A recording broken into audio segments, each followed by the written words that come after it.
আজকে যে কাজটা তোমাদেরকে দেখাবো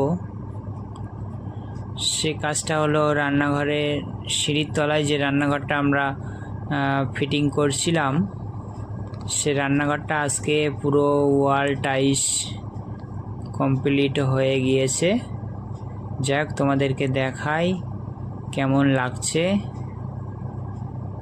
নিচের টেবিলের উপরটা চারদুই দিয়ে মালটা সেটিং করা হয়েছে, আর দেয়ালের টাইলসটা তো বুঝতেই পারছো, এটা ওয়াল টাইলস 12-18 সাইজ।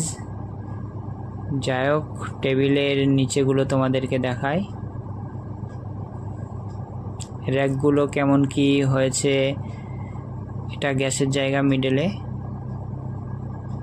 কেমন হয়েছে তোমরা কমেন্টের মাধ্যমে জানাবে। শেষ পর্যন্ত কাজটা দেখতে থাকো।